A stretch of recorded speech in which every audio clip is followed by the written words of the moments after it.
wabarakatuh. Waalaikumsalam. Sedulur Ustadz Danu Official Channel.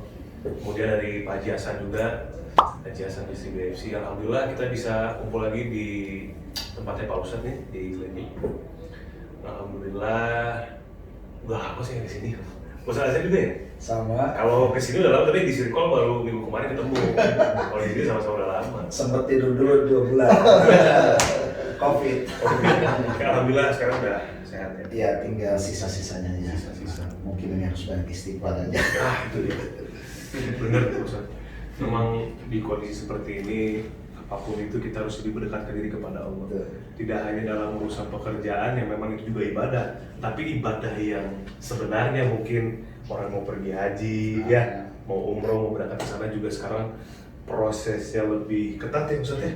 Iya, sekarang banyak kebijakan baru dari kedua pemerintah sih. Tapi yang paling ketat dari Saudi. Karena Saudi ini saat ini kan ada kurang lebih sekitar 20 negara yang diblok, tidak bisa masuk. Kenapa itu dibuat begitu? Ya mungkin penanganan COVID-nya yang longgar. Tapi Indonesia aman ya? Salah satunya Indonesia. Diblok? Diblok. Ya Allah. Ya, sampai hari ini kita belum dapat informasi kapan umroh itu dibuka lagi. Yang kedua, apakah Indonesia bisa masuk atau enggak? Sempat sih beberapa minggu yang lalu kita masih buka. Artinya bisa umroh dalam kondisi saat ini, tapi banyak sekali hal yang harus disiapkan. Yang pertama batasan umur itu 18 sampai 60 saja dibatasi. Karena kan di atas 60 mungkin rentan kan. Kemudian sebelum berangkat itu kita di Indonesia 3 hari di karantina dulu dan harus PCR. Kemudian berangkat sampai di Saudi di PCR lagi. Kalau positif ya udah di karantina 10 hari, nggak bisa ngapa-ngapain di hotel. Gitu. Padahal 10 hari itu insya Allah udah selesai. Harusnya udah selesai. Sudah selesai. Iya. Nah kemudian kalau memang ternyata negatif, kita bisa melaksanakan ibadah umroh, nanti pulang di PCR lagi. Kalau misalnya sekarang nih, saya mau pulang, kan gitu. Terus di PCR, ternyata positif. Nah maka dia saya tinggal 10 hari lagi ke depan. Rombongan pulang? Rombongan pulang. Ya Allah. Biayanya ngatur siapa? Nah saat ini biaya sih di ininya sama pemerintah Saudi. Cuma kan kalau yang biasa jalan ke luar negeri mungkin aman. Yang belum pernah. Nah, yang dari kampung-kampung gitu kan, atau yang kota pun jarang bepergian ke luar negeri lah, itu kan bingung. Makanya resikonya sangat tinggi. Kalau saya sih berharap bahwa pertama mungkin COVID ini cepat selesai lah. Amin. Yang kedua, untuk saat ini sepertinya memang perlu berpikir 2 kali kalau mau berangkat umroh itu, karena risikonya lebih tinggi, risikonya sangat tinggi gitu, untuk keselamatan kita sendiri. Gitu. Tapi mudah-mudahan sih ya di kemudian hari atau sebulan 2 bulan kemudian atau Ramadan inilah ya selesai sehingga bulan Syawal saya sama Pak Ustadz bisa berangkat. Insya Allah. Insya Allah lah. Ini guru kita kan. Kalau ini Pak Ustadz tadi bilang Indonesia di blok tuh saya bahasa ya, kayak maksudnya apa? Harapan tadi yang berangkat Iya. terlalu kuat gitu ya. Iya maksudnya waktu itu dulu waktu lagi lenggang ya Pak Ustadz gitu, saya tuh apa belum ada panggilan atau bagaimana, saya juga nggak tahu apa yang terjadi sama diri saya gitu ya. Iya. Tapi nanti deh kan gitu ya. Sebenarnya gini, maaf Bobby, saya potong. Orang bisa haji bisa umroh itu ada karena nisob. Nisob itu artinya dia punya biayanya dan bisa berangkat ke sana nisob. Ada karena nasib, dia nggak punya uang diberangkatin. Contoh saya dulu ketika saya jadi marbot, itu kan nggak punya uang, tapi ada yang ngeberangkatin, berarti saya nasib. Ada nisob, ada nasib. Nah, nisob punya uang, nasibnya bisa berangkat. Ada yang nisob tapi nggak nasib, uangnya udah ada, tapi sampai meninggal nggak berangkat berarti itu nisob tapi nggak nasib. Nah, kira-kira Mas Bobi pilih yang mana? Ada satu lagi Yang mana? nasab. Nasab Karena orang tua kita kaya raya dan sebagainya, kita dibiayai orang tua. Itu dari nasabnya kita dibiayai. Jadi nasib yang berangkat tapi dari nasab ya. Bisa. Nah, kalau kita ngelihat kondisi sekarang nih Pak Ustadz, mau umroh susah ya. Adapun negara yang bisa berangkat tapi protokolnya seperti tadi Iya. itu luar biasa berisiko sebetulnya. Nah ini pesannya atau apa yang bisa kita pelajari Pak Ustadz?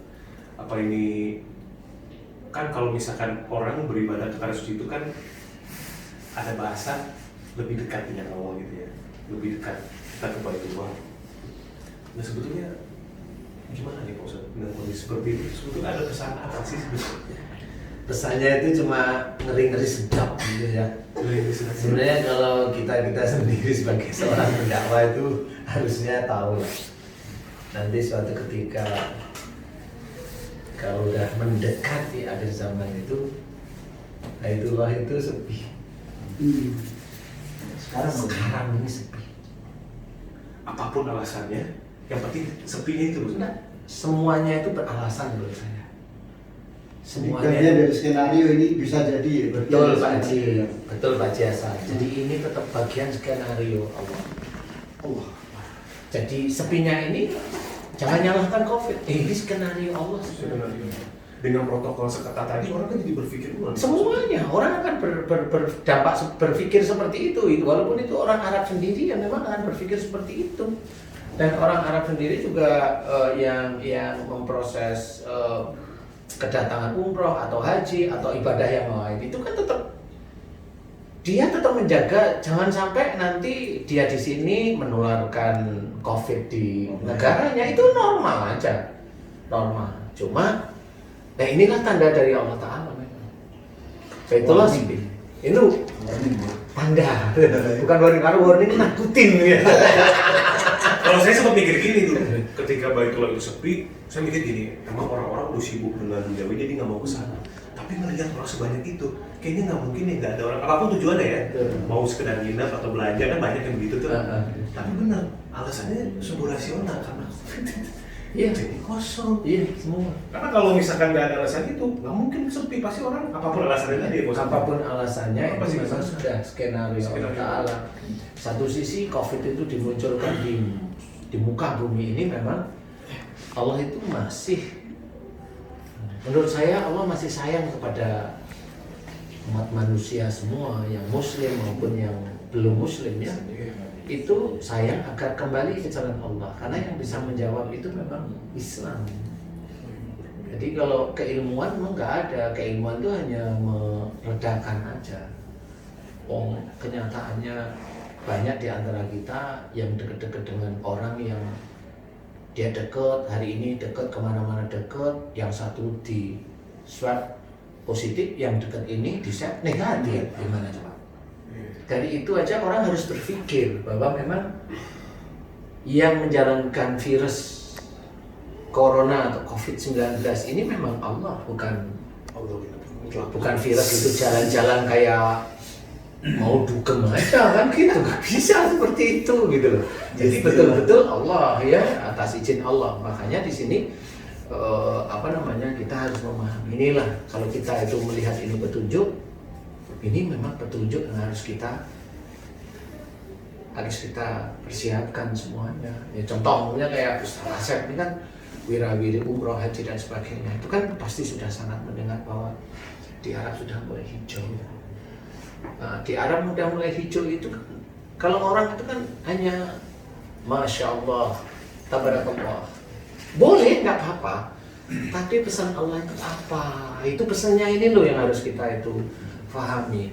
Gini pesannya Allah, kalau menurut saya pesannya Allah itu satu, teman-teman yang di Arab sana, yang di daerahnya sudah mulai dihijaukan, itu menurut saya disuruh oleh Allah Ta'ala itu bercocok tanam. Kenapa? Karena teman-teman Arab sana itu makanan itu kan dari luar sebenarnya, import semua. Nah Allah itu masih sayang sama teman-teman Arab sana itu, dihijaukan oleh Allah Ta'ala. Sebenarnya itu tanda-tanda Allah, tapi kalau memang teman-teman tahu tidak tahu kan nggak ngerti juga saya. Saya hanya menganalisa dari sisi kejadian-kejadian yang terjadi aja sebenarnya. Jadi dari mulai panas didinginkan. Jadi di situ mulai bakteri-bakteri yang memang dia itu hidup di hawa-hawa anget mulai hidup. Kemudian yang dulunya di situ itu ada bertebaran bibit-bibit tanaman yang anget-anget aja dia hidup, jadi tidak panas, jadi hidup semua akhirnya. Itu cara Allah ya, abe panas, salju ini kan lama-lama kan hawanya di situ kan ya hawa-hawa nggak panas. Sebenarnya begitu cara Allah Taala. Tapi Ustaz, untuk teman-teman sendiri mungkin yang di Arab ya, melihat lahan hijau seperti itu, apa yang mereka pikirkan kan? Ya sebetulnya yang paling utama kita harus merujuk kepada hadis Rasulullah mengatakan bahwa apabila padang Arafah sudah menghijau, maka itu tanda-tanda, salah satu tanda-tanda kiamat Ya. sudah dekat. Ya, dan saat ini padang Arafah itu kalau misalkan di Indonesia udah kayak taman. Udah kayak taman. Dulunya kan pasir aja, Gersang ya gersang. Iya, padang pasir memang gitu. Nah sekarang itu, jadi kalau kita melaksanakan ibadah haji sudah tidak lagi terasa begitu panas menyengat karena sudah ada pohon-pohon kan gitu. Dan itu pohon-pohonnya bukan kecil-kecil, udah besar-besar gitu. Nah kemudian kalau saya perhatikan saudara-saudara kita yang ada di mana di Saudi, justru saat ini kalau saya perhatiin walau misal kayaknya justru malah semakin jauh gitu. Ya dari sisi alat dan sebagainya itu kayaknya gimana ya? Karena kemarin saya sempat baca di sebuah media online bahwa pemuda-pemuda sana itu sekarang itu lebih suka menonton, saya tanda kutip ya, itulah. Jadi sekarang mereka diserang dengan video-video itu. Nah, jadi artinya mereka itu tidak paham, walaupun ada di tempat yang dimana Al-Quran dan Rasulullah lahir, nggak paham tentang tanda-tanda yang saat ini terjadi. Tidak mempelajari juga. Terus ada beberapa minggu yang lalu saya juga baca di sana itu ada gerakan untuk menanam berapa itu istilahnya 1000 pohon atau apa itu di Arab itu, termasuk di Riyadh itu. Dan tidak hanya di Riyadh, di sekitar situ juga ada gerakan-gerakan semacam itu untuk menambah menghijaukan itu kan. Berarti memang kurang paham kali ya. Dan salah satunya lagi sekarang itu kan di Jeddah sedang dibangun sebuah tower yang akan memiliki ketinggian di atas 1000 meter. Kingdom Tower ya. Nah, kalau sekarang kan di Dubai, Burj Khalifa. kan 900 sekian meter. Nah di Jeddah justru sekarang akan didirikan sebuah bangunan pencakar langit di atas 1000 meter. Itu menurut ini adalah keperadaban kan gitu. Ya kembali lagi kalau kepada hadis-hadis Rasulullah itu kan ya salah satu tanda-tanda kiamat akan segera tiba itu apabila gedung-gedung pencakar langit sudah berdiri di mana-mana kan gitu. Nah balik lagi kalau masalah bagaimana teman-teman kita yang ada di sana sepertinya memang degradasi moral itu sekarang lebih sangat digerogoti. Bobrok gitu di sini Ya, ya. gitu. Ini memang balik lagi sih tidak mesti bahwa di sebuah tempat yang suci itu orang-orangnya ini semua alim semua ya. Karena saya punya ustaz di sana ya, artinya pembimbing jamaah saya itu juga jari anak Arab untuk baca Al-Quran. Orang sini. Orang Madura. Jadi orang Madura, tapi justru paham ngajarin penduduk sana gitu. Baca Al-Quran. Kan aneh kan, harusnya kebalik dong kan gitu. Ini mungkin salah satunya bahwa di sana itu tidak menjadi jaminan orang lahir besar di sana itu bisa baca Al-Quran, kemudian paham Al-Quran dan juga Bisa mengamalkan hadis. ya, Bahkan punten nih, ada juga dari wilayah dekat dengan Makkah Madinah belum pernah umroh, belum pernah haji, belum pernah menginjak Masjidil Haram. gitu ya. Jadi tinggalnya di ya lingkungan lah gitu kan. Yang paling terdekat kan Jeddah kan. Jeddah. Ada yang belum pernah datang ke menengok Masjidil Haram. Kalau Jeddah kan yang jelas menurut pandangan saya kan bukan orang miskin ya Ustaz. Oh iya, kota internasional Iya kan. bukan Maju orang miskin gitu ya. Aduh, ya memang Jaraknya dekat ya. Ini kalau kita kaitkan dengan dukhon itu saja. Dari mulai tadi tanah mulai hijau, kemudian saya mulai pikir gini, Al-Quran itu ada sebagai petunjuk di masa depan, gitu ya. Tetapi pada masanya orang justru tidak mengetahui. Allah sudah memprediksi, Allah sudah membuat sedemikian luar biasa. Karena itu karena walaupun sudah ditulis, tapi nanti orang nggak dengar gitu. Ustaz gitu. Jadi akhirnya petunjuk itu diberikan kepada mereka yang memang membaca buku petunjuk kan gitu. Nah, ini sebetulnya untuk menghadapi dukhon ini kan untuk semua umat ya Ustaz. Untuk orang yang mengetahui Al-Quran, membaca, kemudian mengamalkan, kemudian juga untuk yang tidak. Sebetulnya bagaimana, apakah orang itu nanti, orang-orang ini akan pahamkah ketika dukhon itu terjadi? Atau bagaimana Pak Ustaz?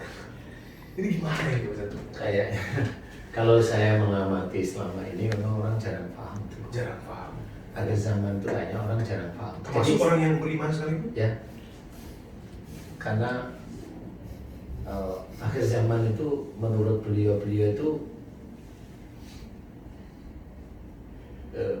bisa dikatakan nggak akan datang saat ini gitu loh, mikirnya itu seperti itu. Jauh. Iya, mikirnya itu jauh karena tanda-tandanya saya nggak lihat kan saya. Padahal tanda-tanda itu pasti akan diberikan oleh Allah Ta'ala kepada orang-orang yang menurut Allah Ta'ala imannya cukup bagus. Tanda-tanda itu seperti itu. Imannya cukup bagus. Jadi tidak hanya cuma membaca literatur aja, tetapi membaca keadaan.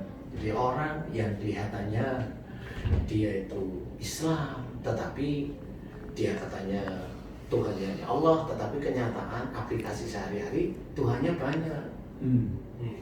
Tuhannya itu bisa anaknya. Loh kok anaknya? Dibangga-banggain anaknya. Masih rezeki buat saya. Iya, Kesuksesan kemudian anak. kesuksesan anak, kemudian kesuksesan dia sendiri. Jadi dia menuhankan pekerjaannya. Kalau dia itu cerdik pandai, dia menuhankan otaknya. Nah, itu tetap Tuhannya dia yaitu bukan Allah. Allah itu hanya cuma sekedar zuhur kita sholat. Hanya itu lah. Berapa menit sih? 5 menit paling ya. Asal kita sholat. Tuhan yang beneran yang dikatakan Allah itu yang mana? Kadang nggak paham. Nah, inilah yang sebenarnya akhirnya keimanan orang Islam sendiri itu sebenarnya sudah tergerus. Kalau saya amati itu tergerus. Contoh orang Islam dengan orang Islam saling ejek. Ini golongan ini dengan ini saling ejek itu langsung ini saling menghancurkan, nggak boleh. Orang Islam yang kelihatan baik mengejek orang Islam yang menurut dia kelihatannya dia itu tidak baik. Menurut dia, ya masih alhamdulillah orang yang diajak itu senyum-senyum kan gitu ya. Ini orang yang mengejek itu punya kelompok yang besar umpamanya. Lah kelompok besar ini semuanya ngejek yang begini, lah kan udah tahu. Ini syahadatnya sama, Allahnya sama, kitabullah jelas. Mau berhaji kemana jelas, nabinya sama. Diejek, dilemahkan menurut cara dia yang sebenarnya itu bukan cara Rasul sebenarnya. Lupa bahwa ini saudaranya yang sebenarnya iman itu yang saya amati itu tergerogoti karena egonya dia, karena emosinya dia, karena merasa benarnya. Orang Muslim yang dia merasa benar tentang apa yang dia kerjakan, apa yang dia ketahui tapi dia tidak dijalankan, dia hanya merasa benar. Itu dia sesat oleh Allah Ta'ala. Allah yang menganggap sesat orang tersebut. Kalau kelompok satu merasa lebih benar, lebih baik daripada kelompok yang lain, Muslim, itu sudah dianggap musyrik oleh Allah Ta'ala. Allah yang menganggap musyrik, bukan kita. Itu sebenarnya kehancuran bagi iman kita kalau kita itu tidak paham. Dan itu sudah dijelaskan di dalam Al-Quran. Masih ada kitab itu.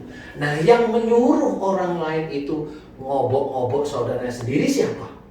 Emang dari makmumnya? Ustaz, benar nggak? Emang dari makmumnya Ustaz kira-kira? Nggak ada sih.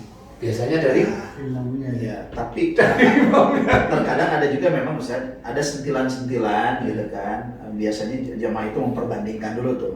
Nah, kalau misalnya si penceramahnya ini tergoda,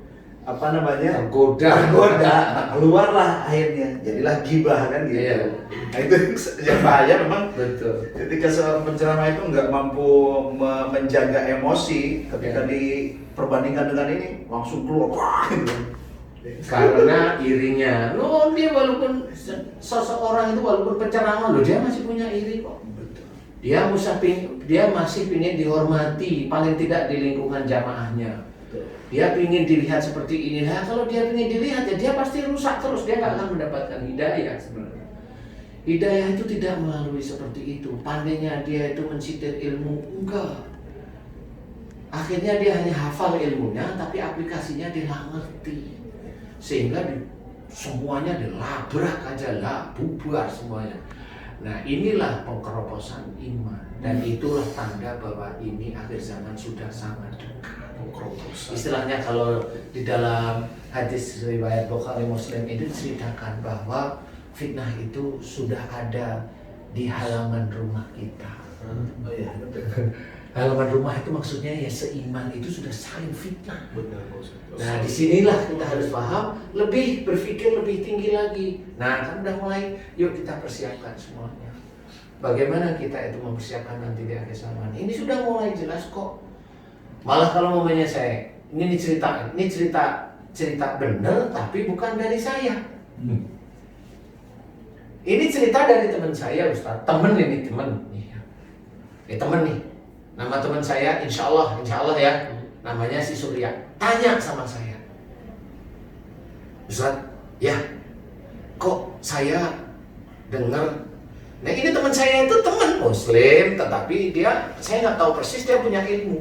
Saya tahu dia punya ilmu, tapi memang saya kan nggak pernah utak-atik ilmunya dia, udah biarin. Tapi dia bilang, Ustaz, kok saya dengar raja-raja yang muksa di Nusantara ini kok mau bersatu, kenapa ya? Nah, kenapa? Saya nggak tahu, ini awalnya seperti itu. Terus lama nggak ketemu lagi. Ustaz, kayaknya raja-raja Jawa mau bersatu nih raja Jawa yang muksa itu bersatu, dikuatkan satu. Emang kenapa dia? Kok katanya mau mencari seseorang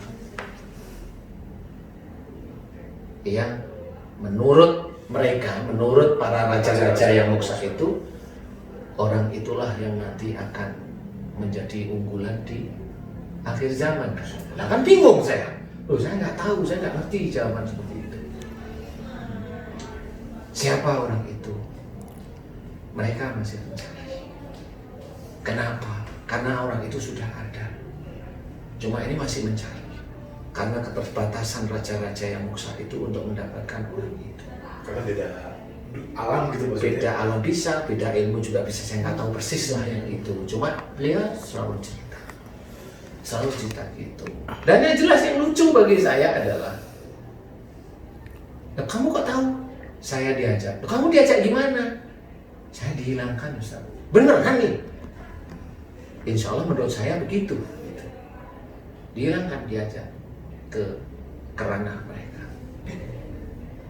Jadi dia menghilang Ke alam mereka. Jadi dia nggak ketemu sama keluarganya. Berapa lama itu? Dia bilang ada yang 1 bulan, ada yang 2 bulan, ada yang kemarin dia itu 2 tahun dia hilang.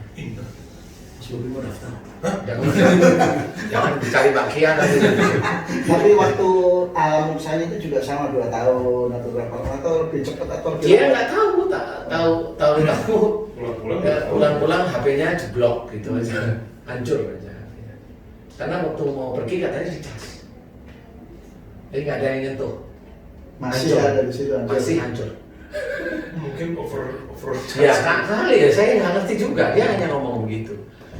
Dia hanya cuma WA ke saya, Ustaz, saya udah sampai. Dia kalau udah bilang sampai, saya langsung, kamu dari mana? Nah baru dia nanti cerita. Itu punya anak istri Ustaz. Punya. Terus gimana? Nggak tahu saya. Hilang begitu. Nggak tahu. Alhamdulillah katanya istrinya nggak nyari gitu. Kan dikasih makan Allah. Nah, ya kasih makan Allah. Mungkin apa kangen gitu. Kan iya. Ya nggak tahu. Intinya seperti itu. Itu jadi saya tuh baru berpikir, loh, ini kerajaan yang muksa aja, walaupun seperti itu, dia tahu loh akhir zaman. Dia tahu. peringatan untuk semua makhluk sebenarnya, makhluk, iya. Dan Allah sudah cerita, tidak akan kuciptakan jin dan manusia kecuali untuk beribadah kepada Allah, kan gitu. Jadi sebenarnya mereka juga sebenarnya tahu. sama. Dan dia juga bilang, kata si teman saya itu, mereka raja-raja itu bilang, saya akan ada di belakang seseorang yang unggulan, menurut mereka unggulan itu tadi. Gitu. Nah ini yang sampai sekarang pun beberapa bulan ini teman saya belum WA saya, berarti ya memang hilang beneran.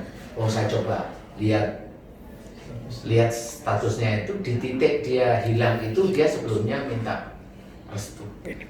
Ustaz tolong doain biar saya selamat ya, gitu aja. Amin, insyaallah. Hanya gitu.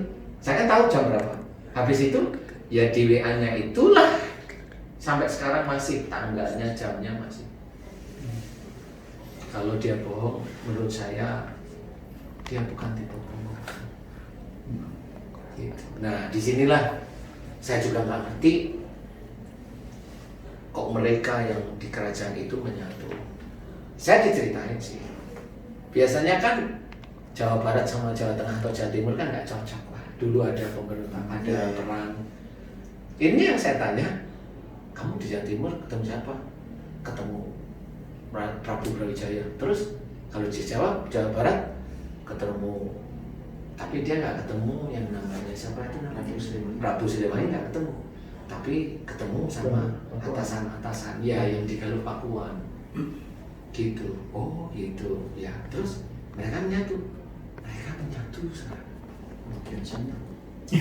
Saya nggak tahu persisnya, tapi ini kan di dunia mereka yang saya memang nggak tahu. Nah disinilah sebenarnya ini di dunia mereka sudah kasar kusuk sebenarnya. Nah, kalau di dunia sekarang kita memang, kalau saya disuruh menceritain yang saya amati memang seperti itu, banyak dari saudara kita itu saling bermusuhan. Ya, kebalikannya malah Pak Ustadz ya. Kalau itu kan raja-raja itu bersatu. Adik kita nih kayaknya kebalikan.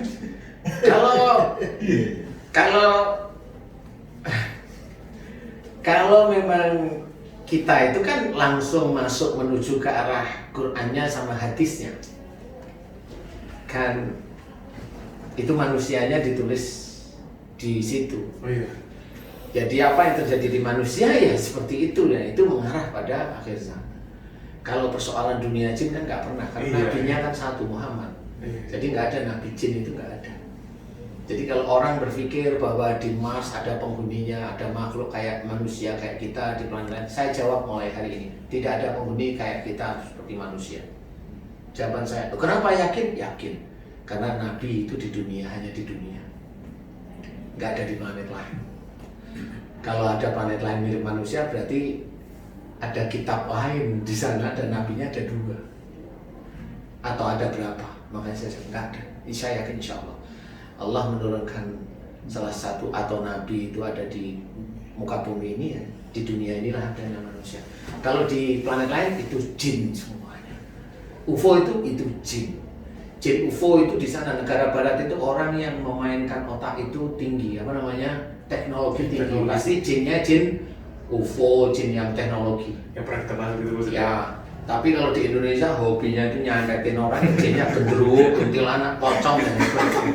Wah, ya emang begitu ya, memang kita harus ngakuin, nggak perlu kita malu-malu. Banyak kejadian jinnya ya begitu. Yang di sana itu yang kepalanya besar, kepalanya alien itu kepalanya besar yang begitu. Iya memang benar. Kalau memang Mas Bobi nanti mau jalan-jalan, ayo kita jalan, kita lihat aja nanti di sana. Kan gitu, jadi lucu. Di Amerika.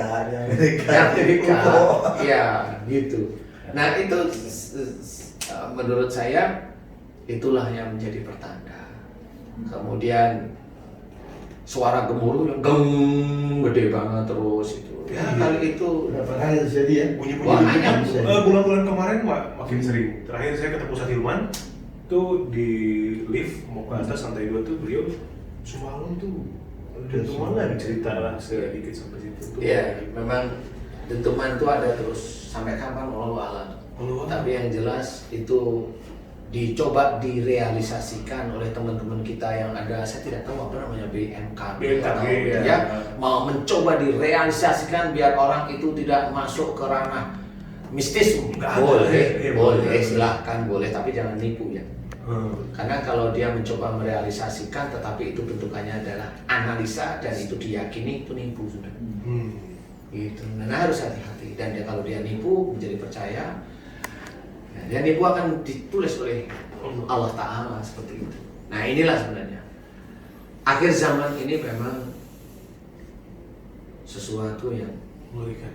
bukan sesuatu yang pasti akan terjadi. Dan di situ insya Allah kayaknya orang itu tidak akan paham bahwa itu akhir zaman. Pasti tidak akan paham. Setidak fahamnya seseorang, ada banjir di sana, runtuh di sini, banjir di sini, sini. Itu tidak akan paham. Taunya hanya di TV tapi dia biasa. Kalau besok itu akhir zaman, itu turunnya asteroid ke muka bumi dan banyak. Dan turunnya asteroid ini, dan itu dengan teori fisika, itu memang dia akan mengeluarkan debu, kan pecahnya asteroid itu kan mengeluarkan debu, dan itulah yang kita namakan Tuhan. Dan asteroid ini pasti dia berisi medan magnet yang sangat kuat. Oh, listriknya mati semua di dia. Oh, mati listrik mati, udah tidur lagi deh. Jendela dibukain kan tidur. Dia bangun-bangun itu ada ori rendah itu apa dia bangun. Masih pagi kok begini sih. Umpamanya ini kalau datangnya itu malam umpamanya. Dia bilang, orangnya ada perampokan, ada enggak, kenapa listrik mati ini kan, kok ini kendaraan saya nggak bisa dibunyi, hanya nggak bisa ini semua di jalan sepi, nggak ada kendaraan sama sekali. Orang mulai diem, kenapa ya? Orang berpikir, ini ada kendaraan nggak bisa kemana-mana nih, makan, supermarket dikeroyok pasti. Kan mikir seperti itu kan nggak cuma kita, orang yang lebih dulu bangun dia sudah mikir ke situ dulu. Supermarket di Indonesia ada berapa sih? Emang supermarket satu bisa ngasih makan orang sekampung aja dulu? Emang bisa?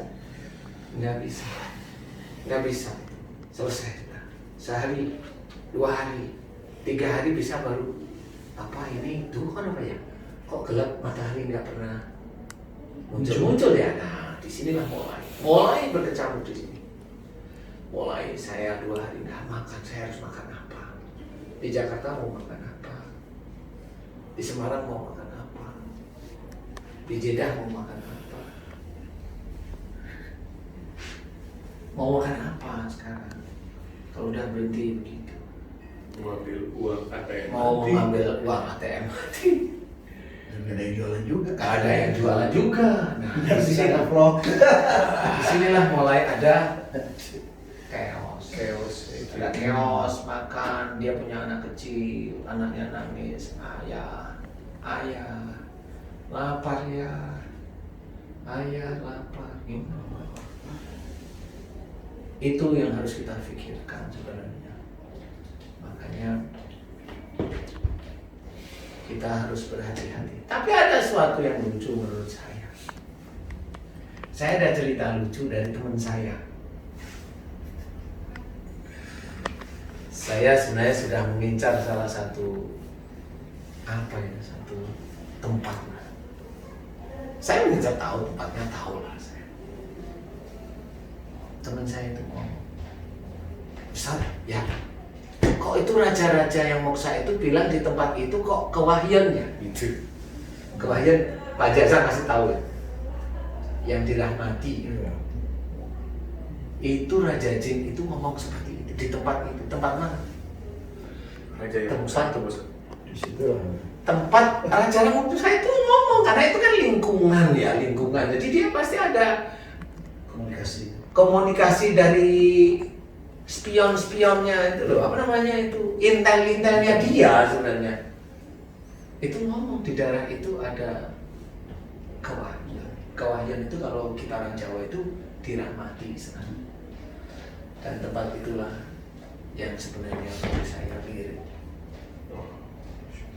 Itu saya. Nah di situ saya tanya, benar? Dan teman saya itu menyebutkan daerahnya, menyebutkan tempatnya yang dia belum pernah ke situ. Saya senyum. Dia tanya sama saya bilang nggak tahu. Tapi jujur saya bilang, loh, kok di situ gitu. Belum pernah tahu sama sekali dengan Pak Ustadz itu? Belum. Jadi dia itu dikasih tahu sama raja-raja itu. Di situ, di tempat itu, di kota, daerah kota ini, di daerah ini, itu ada tanah yang kewahyan itu dirahmati Israel. Menurut mereka, tapi Pak Ustadz ini kalau menurut teman Pak Ustadz nih, raja-raja itu sebetulnya sudah meninggal. Kan Pak Ustadz belum meninggal, Ustadz?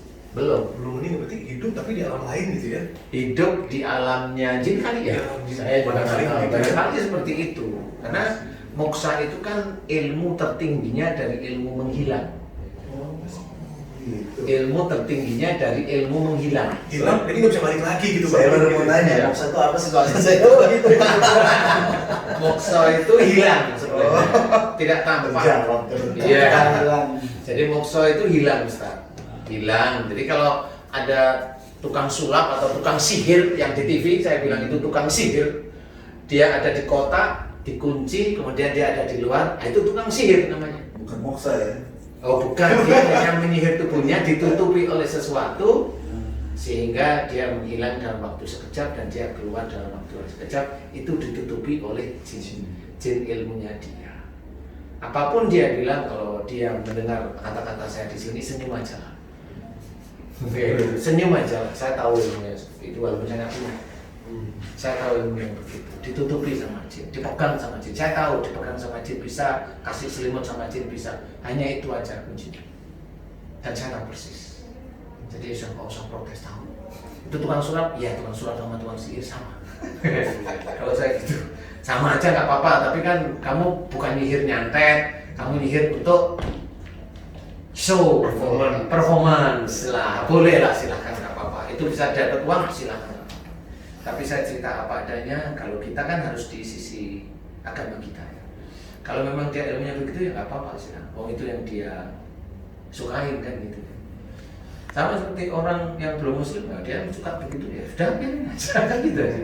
Nah disinilah sebenarnya tadi moksa itu hilang sebenarnya. Jadi itu ilmu tertinggi dari menghilang. Jadi itu ilmu.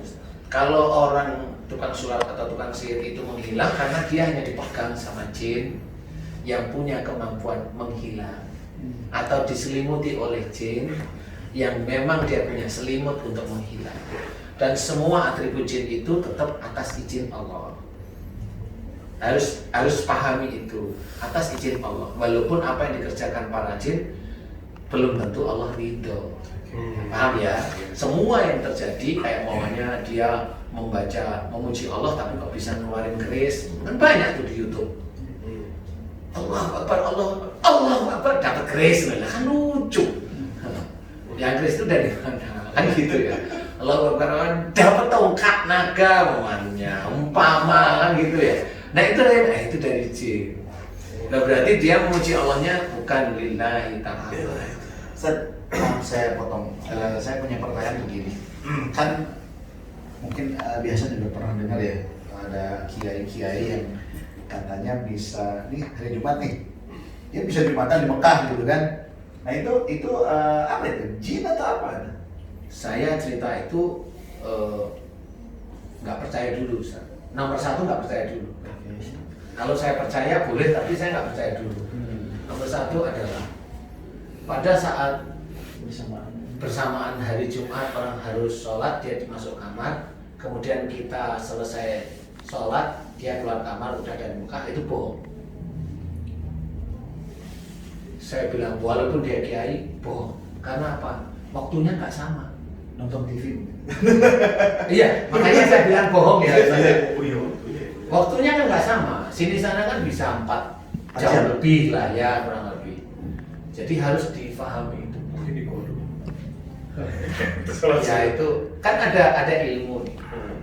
Kalau dia di kamar, kemudian ilmunya dia menggambarkan bahwa dia sudah di Mekah, kemudian seperti sholat. Padahal dia hanya duduk aja.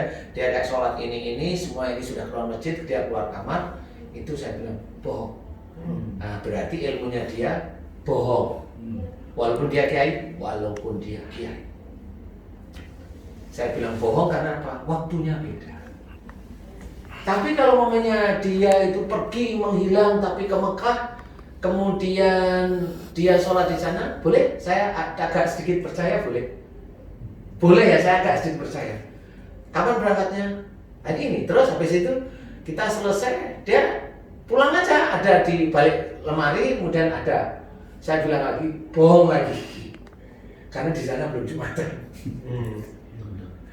Tetap aja seperti itu, bohong. Nah, kemudian yang terjadi namanya begini. Dia menghilang sampai sana. Oke, di sini Jumatan jam 12 kan, di sana itu sekitar jam 4. Jam 7. Jam 4, jam 5. Jumatan di sini Kan mundur. Enggak kan? Oh, pagi sih. Iya, kalau jam 12 di sini, iya. Berarti jam 7 di Saudi. Ya, berarti kalau sana Jumatan waktu kita itu antara jam 4 Sudah sama jam 4. Ya, antara itu 4 jam 5. Nah, disitulah saya bisa. Kalau dia perginya itu di sini itu sebelum Jumatan boleh. Kalau sampai di sana dan dia pulang di sini sekitar jam 5-an, jam 4, jam 5 lah. Ketahuan. Boleh sih, saya boleh percaya. Tapi saya tanya dulu. Di sana sampainya di mana? Kalau dia jawabnya, saya langsung di Masjidil Haram. Langsung dari sini ke Masjidil Haram? Iya. Bohong. Saya bilang gitu. Saya tetap bilang bohong. Karena Masjidil Haram itu clean ya maksudnya? Clean dari jin dan ilmu. Iya, betul. Nah, ini itu saya bilang bohong dia. Saya yakin itu karena saya udah komunikasi langsung. Nah, iya, itu bohong. Iya. Kalau saya ke Mekah turunnya di mana? Munculnya di mana? Saya di bukit-bukit. Saya masih jalan. Nah, itu saya masih bisa percaya. Bisa. Di sekitar itu lah maksudnya. Iya, berapa kilo itu dia jalan. Itu saya masih ini bisa dipercaya nih Kiai. Benar. Karena ilmu nggak akan majas di lingkungan sekian kilo dari Ka'bah, itu nggak bisa. Jadi istilahnya kalau ilmu itu ditidurkan oleh Allah Ta'ala. Jadi kalau ilmu dia bereaksi langsung ke Mekah, saya bilang bohong. Off berarti. Off lah istilahnya. Dan itu betul-betul hafal saya Ustaz, dan seperti itu. Nah, di sini ada yang ada di Mekah, nggak ada jin. Adanya apa? Ya ada sih sesuatu yang nggak perlu diceritain. Ada itu. Ada Ka'bah di depan. Ada yang bikin orang bingung, ada yang bikin orang itu kesasar-sasar, ada orang yang menjadikan orang itu dipukulin orang lain, ada yang dikasih uang terus. Iya seperti itu. Nah itu yang apa? Oh saya nggak tahu ya. Kayaknya ini hanya cerita dari orang-orang atau guru-guru kita seperti itu gitu loh. Saya menceritakan ulang. Jangan cerita saya di sana gimana Ustaz. Itu intinya seperti itu. Jadi, tapi yang ada yang pasti ada, kan? Apa? Nasi kebuli sama nasi mandi. Sama umali. Iya.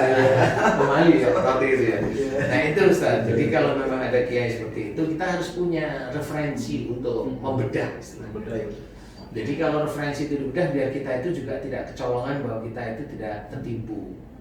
Saya bisa percaya kalau apa yang beliau sampaikan itu menurut catatan saya itu benar, logikanya masuk. Setelah perbandingan waktunya, kemudian yang tadi yang paling penting itu yang penting terakhir. Jadi orang itu kalau dia punya ilmu bisa menghilang, nggak akan bisa sampai dia di sana. Apalagi sampai masuk Masjidil Haram, hilang masuk nggak bisa. Nah ini mumpung masuk ke Masjidil Haram, kemudian nyambung lah dari Tuhan tadi ya. Ini saya pernah membaca hadis yang sahih bahwa kelak di akhir zaman itu malah banyak penduduk Mekah itu pergi keluar Mekah ini. Nah ini aneh karena apa? Padahal di tanah suci itu Madinah dan Mekah itu justru yang terlindung dari Dajjal. Tapi kok justru mereka malah pada keluar nih? Ada kaitannya dengan cerita di awal-awal kita tadi apa enggak ini? Nggak paham gitu maksudnya itu. Bisa. Padahal mereka malah mau dilindungi dari Dajjal, malah pada keluar dari Mekah. Jadi kebalikannya isi Al-Quran kan, malah sekarang mau menanam supaya masanya hijau. Nanti ketika ini malah keluar dari itu. Keluarnya bisa aja cari makan kan, walau alam kita nggak tahu Pak Haji ya. Karena dia di situ nggak ada yang buat nanam kali. Hmm. Kali ya ini Sambungnya ya. alasan logika khusnudon aja ya. Nyambung kalau begitu. Iya, kalau momennya memang cari makan kali atau cari apa kali di situ, ya memang akhirnya kan nggak masuk di dalam lindungan Allah sebenarnya. Ya nggak bisa, kita nggak ngerti kalau yang seperti itu. Yang harusnya ketika hijau itu bercocok tanam, mungkin bisa stay di situ ya maksudnya. Nah, iya, tapi kan akhirnya jauh. Jauh. Akhirnya mau keluar. Iya, pasti keluar. Tapi saya pernah itu tuh, pernah dengar itu juga dari salah satu guru saya gitu kan mengenai itu, bahwa memang di akhir zaman nanti ya, yang ada di kota Mekah itu adalah orang-orang yang beriman saja. Makanya mungkin bisa jadi yang keluar itu adalah orang-orang yang lahir di situ tapi nggak tahu keimanannya. Saya keluar kan Bisa aja, bisa aja. seperti itu. Kalau khusnudonnya ya karena akhir zaman ini itu kan listrik mati, semua mati, nggak bisa makan, pasti dia akan keluar di daerah tempat yang hijau itu tadi. Dia nggak kuat secara naluri, nafsunya nggak kuat. Tapi kalau memang ada orang beriman di situ, kuat nggak beliau tidak makan? Kalau memang kuat ya alhamdulillah, kan begitu ya. Yang jelas itu sangat jauh. Bisa aja nanti beliau meninggalnya di situ. Karena kan nggak ada minum, nggak ada ini, nggak ada. Tapi kalau itu air zam-zam ada, ya beliau pasti hanya minum air aja. Tapi wallahu a'lam, kita nggak tahu ya. Ini hanya gambaran saya. Makanan untuk orang yang zaman dengan berzikir itu. Nggak usah nunggu akhir zaman, zikir aja sekarang. Jangan nunggu akhir zaman, sekarang aja zikir. Zikirnya orang-orang sekarang juga belum yang beriman ya Ustaz ya. Mohon maaf. Zikirnya orang-orang sekarang itu kadang-kadang ingin kaya. Iya, betul. Zikirnya orang-orang sekarang itu ingin jabatannya naik. Zikirnya orang sekarang itu ingin dicintai oleh atasannya. Zikirnya orang sekarang itu banyak yang begitu. Mengajarkan malah sesuatu yang kelihatannya zikrullah. Saya mau bilang zikrullah itu berat ya. Kalau zikrullah itu betul-betul ingat kepada Allah beneran gitu, tidak masalah duniawi. Nah, tapi ini saya bilang zikir itu hanya ingat aja.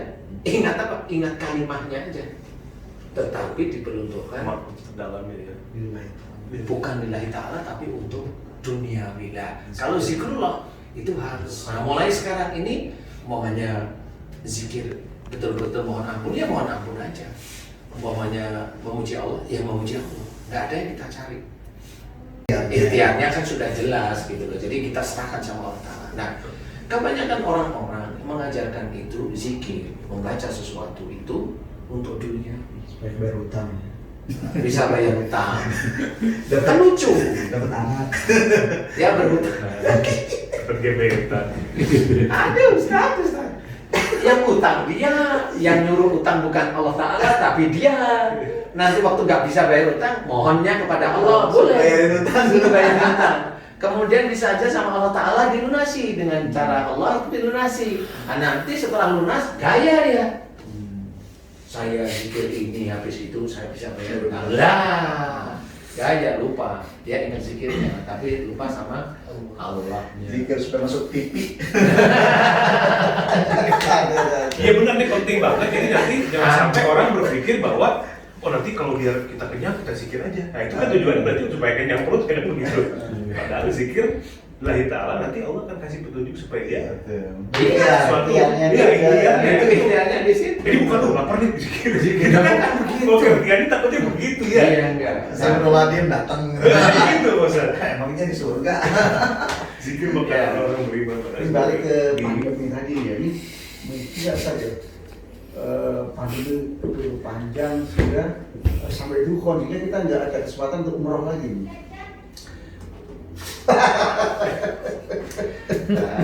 Minum dulu. Ini tuh apa ya? Memeras secara emosi campur aduk gitu. Capek.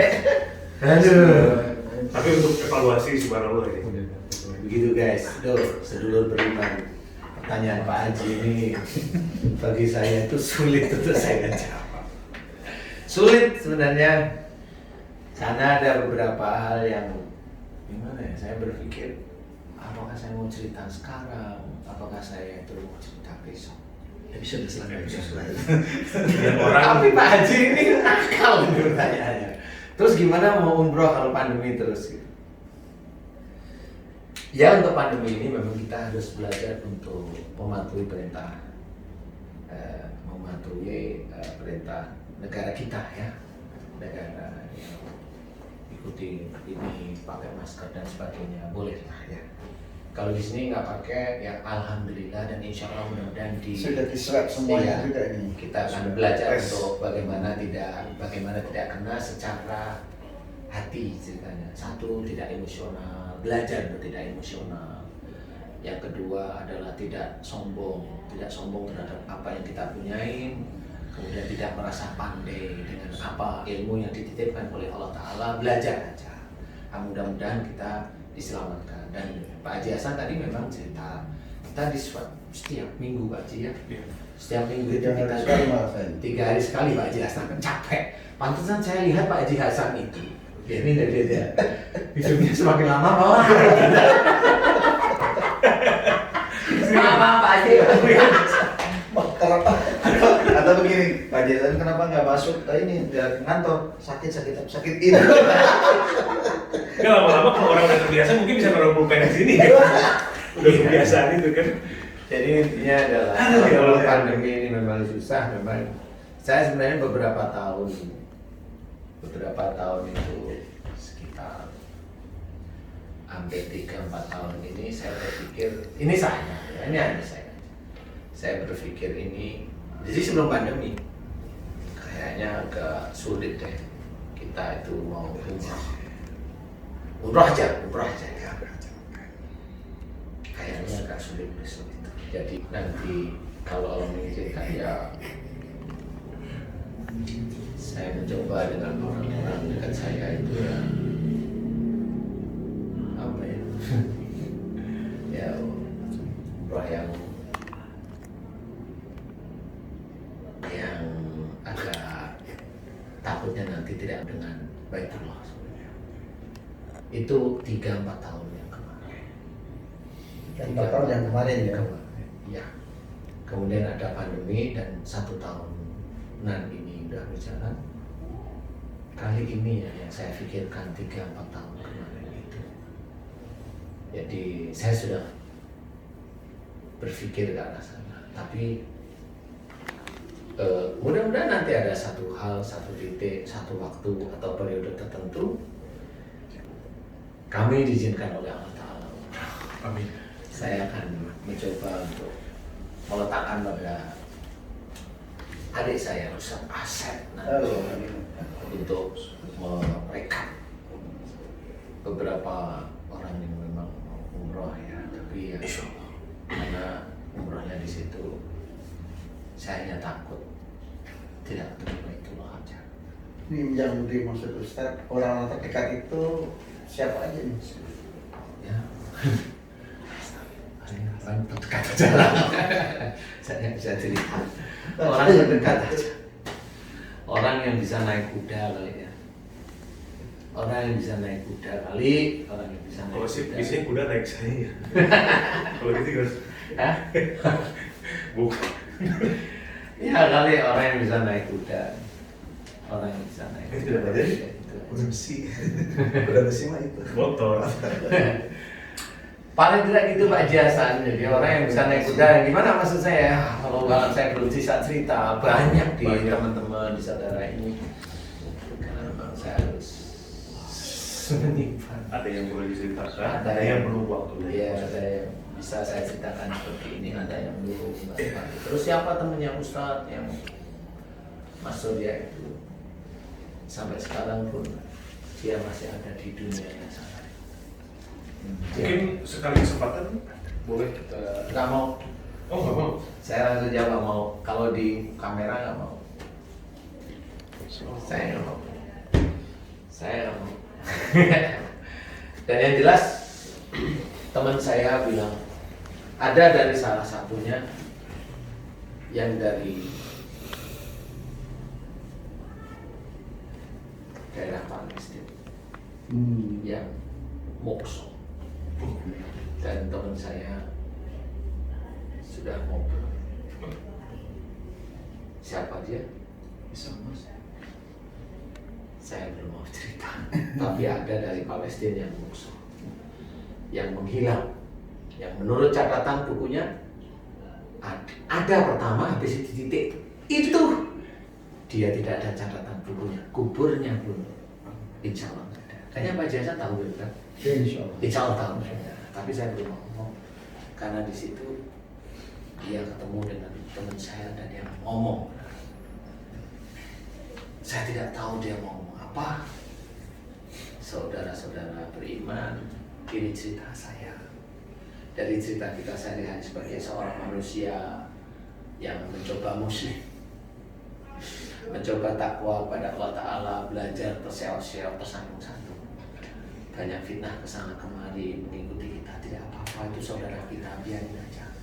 Dan dari cerita teman-teman saya, bukan teman raja-raja jin, ini menurut saya ini kali tetap garis dari Allah Ta'ala yang saya juga tidak boleh menghilangkan. Bagaimanapun juga seorang yang manusia berusaha untuk belajar takwa kepada Allah Ta'ala, dia harus bijak mensikapi semua keadaan. Rasulullah bijak kepada orang yang kafir, bijak juga kepada saudaranya, bijak juga pada sahabatnya, bijak juga pada umatnya, bijak juga pada anaknya. Anaknya gimana? Kalaupun ada anaknya yang mencuri, siapa yang mau potong tangannya? Rasulullah sendiri. Berarti itu bijak. Dan inilah kita harus pahami bahwa kalaupun ada anak turunnya Rasul yang dia berbuat zalim, Rasul yang akan memotong tangannya. Itu kata Rasul, bukan kata saya. Saya yang menyampaikan. Jadi kita belajar menjadi umat Rasul. Mudah-mudahan kita senantiasa diselamatkan dunia dan akhirat. Amin. Amin. Amin. Nanti kita akan ketemu selanjutnya. Episode Raja-Raja Moksa yang bersatu di Nusantara. Kali ya episodenya seperti itu. Karena ada banyak cerita yang saya belum bisa cerita kayaknya ya. Jadi teman saya, siapa teman saya? Namanya Insya Allah saya kasih nama Surya. Surya. Itu ada depannya Asep Surya. Surya benar. Begitu teman-teman sedulur beriman, mudah-mudahan ini bisa menjadi cerita yang ringan sekali, bisa mendekatkan diri kita pada Allah ya. Ringan tapi ini kayak titanium, ringan tapi berbobot. Amin ya. Meleleh. Mudah-mudahan lewat pandemi ini kita bisa terus berevaluasi diri. Semua bisa terjadi tanpa kita sadari, tiba-tiba kemudian di luar nalar kita sebagai manusia, ya. Wabah virus corona datang secara tiba-tiba, kemudian masuk ke negara kita sehingga semuanya langsung berubah total. Semua peradaban umat manusia berubah, banyak yang berubah, gaya hidup, kebiasaan banyak yang berubah. Tidak untuk kemungkinan akhir zaman pun akan terjadi lewat cara yang sama. Mari kita dekatkan diri kepada Allah. Terima kasih guru saya, guru kita semua Ustaz Danu, guru saya saya Pak Jasa. Terima kasih. Barakallah untuk teman-teman semua. Semoga saudara iman Allah Subhanahu Wa Taala sehat walafiat, dimudahkan segala urusannya. Amin. Sampai ketemu lagi. Assalamualaikum warahmatullahi wabarakatuh. Waalaikumsalam warahmatullahi wabarakatuh.